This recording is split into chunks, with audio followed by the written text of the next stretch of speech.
ওদালগুৰি জিলা টাইকোৱাণ্ডো এছ'চিয়েশ্যনৰ উদ্যোগত দেওবাৰে খৈৰাবাৰীত আয়োজন কৰা হয় এক সম্বৰ্ধনা অনুষ্ঠানৰ। খৈৰাবাৰী টাইকোৱাণ্ডো একাডেমীত শিক্ষক কমল ডেকাৰ সভাপতিত্বত অনুষ্ঠিত গাম্ভীৰ্যপূৰ্ণ অনুষ্ঠানত 12 গৰাকী টাইকোৱাণ্ডো খেলুৱৈক সম্বৰ্ধনা জ্ঞাপন কৰে।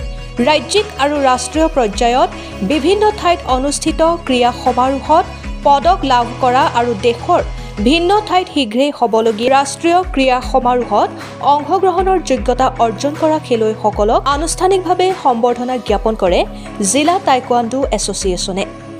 দিলীপ কাকতিয়ে আগধৰা এই অনুষ্ঠানত আৰক্ষী বিষয়া দুৰ্গা কিংকৰ শৰ্মা, ভেৰগাঁও জিলা ক্ৰীড়া সন্থাৰ সাধাৰণ সম্পাদক লক্ষীৰাম বড়োকে ধৰি কেইবাগৰাকীও ক্ৰীড়া সংগঠক, প্ৰশিক্ষক আৰু নেতৃস্থানীয় লোক উপস্থিত থাকে। ইয়াৰ পূৰ্বে ৰেড বেল্ট 1 আৰু কলাৰ বেল্টৰ প্ৰমোচন পৰীক্ষাও অনুষ্ঠিত হয়।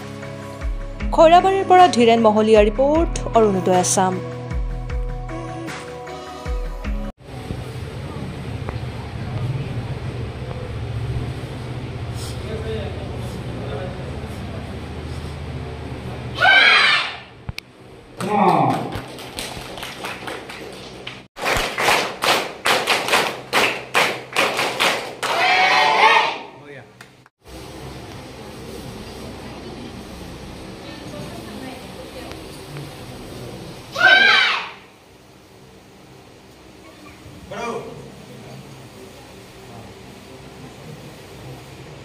হয়, সদৌ অসম টাইকোৱাণ্ডো সন্থাৰ নিৰ্দেশ অনুযায়ী আৰু তেখেতসকলে আমাৰ অসমৰ বিভিন্ন জিলাত ৰেড 1 যিটো কালাৰ বেল্ট আছে অনুষ্ঠিত কৰি আহিছে আৰু আমাৰ এই অঞ্চলৰ এইবেলি বিটিআৰৰ ক্ষেত্ৰত আপোনাৰ ওদালগুৰি জিলাখনক চিলেকশ্যন কৰা হৈছে আৰু ওদালগুৰি জিলাত আমাৰ ওদালগুৰি জিলা টাইকোৱাণ্ডো সন্থাৰ আপোনাৰ তত্বাৱধানত খৈৰাবাৰীত আজি ৰকেন কছাৰীৰ তেওঁৰ নেতৃত্বতে তেওঁৰ একাডেমীখনত আজি আমাৰ সদৌ অসম টাইকোৱাণ্ডো সন্থাৰ ৰেড 1 বেল্টটো অনুষ্ঠিত কৰা হৈছে, য'ত এক্সামিনাৰ হিচাপে আমাৰ তামোলপুৰ জিলাৰ বিহুৰাম বড়ো, তেওঁ 3rd dan black belt national referee, তেওঁক এপইণ্ট কৰা হৈছে। আপোনাৰ চিৰাং জিলাৰ পৰা Ringchar Basumatary 2nd dan black belt national referee, তেওঁক এছিষ্টেণ্ট এক্সামিনাৰ হিচাপে এপইণ্ট কৰা হৈছিলে।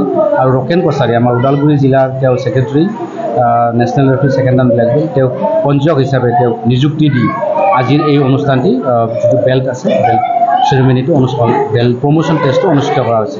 চ' মই সদৌ অসম টাইকোৱাণ্ডো সন্থাৰ এক্সিকিউটিভ মেম্বাৰ হিচাপে আজি ইয়াত উপস্থিত আছোঁ। খুব সুন্দৰকৈ তেখেতসকলে অনুষ্ঠিত কৰিছে আৰু টোটেল 45 পাৰ্টিচিপেণ্ট আপোনাৰ গোৱালপাৰা, তাৰপাছত আপোনাৰ বৰপেটা, বাক্সা, দেন ওদালগুৰি, কামৰূপ, চিৰাং ডিষ্ট্ৰিক্ট, ইয়াৰ পৰা ৰঙিয়া, এই সকলোৰ পৰা টোটেল 45 পাৰ্টিচিপেণ্ট খেলুৱৈ এই বেল্ট প্ৰমোশ্যন টেষ্টত অংশগ্ৰহণ কৰিছে।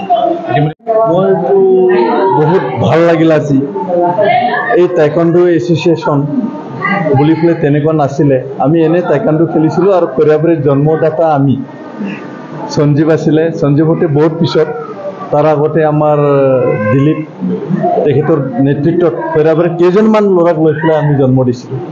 আজিও যে এই সুদীৰ্ঘ 30 বছৰৰ পিছতো যে এইটো জন্ম দিয়াটো যে জীয়াই আছে, যিসকল ব্যক্তিয়ে টাইকোৱাণ্ডোৰ হৈ খৈৰাবাৰীত লাগি এইটো পৰ্যায়লৈকে আজি দেখা পালোঁ, বহু ল'ৰা ছোৱালীক নেশ্যনেল লেভেললৈ খেলিবলৈ সক্ষম হৈছে। ইয়াৰ বাবে মই খৈৰাবাৰী টাইকোৱাণ্ডো একাডেমীৰ বিষয়ববীয়া কোচ যিসকল লাগি থাকে তেখেতসকলক মই একদম মোৰ অন্তৰৰ পৰা তেখেতসকলক ধন্যবাদ জ্ঞাপন কৰিছোঁ আৰু আশা কৰিছোঁ যিখিনি ল'ৰা ছোৱালী আজি দেখা পালোঁ ৰেড 1 বেল্টৰ কাৰণে যি এক্সাম, ইয়াত যথেষ্ট পাৰ্টিচিপেণ্টছ আহিছে, সাৰা BTCৰ পৰাই আহিছে। গতিকে মই আশা কৰিছোঁ এইকেইজনেও যাতে বেল্টটো লৈ পেলাই আমাৰ এই অঞ্চলত আৰু টাইকোৱাণ্ডোৰ প্ৰসাৰটো যাতে বেছি বহল কৰিব পাৰে, এইটোকে কামনা কৰিছোঁ। Thank U.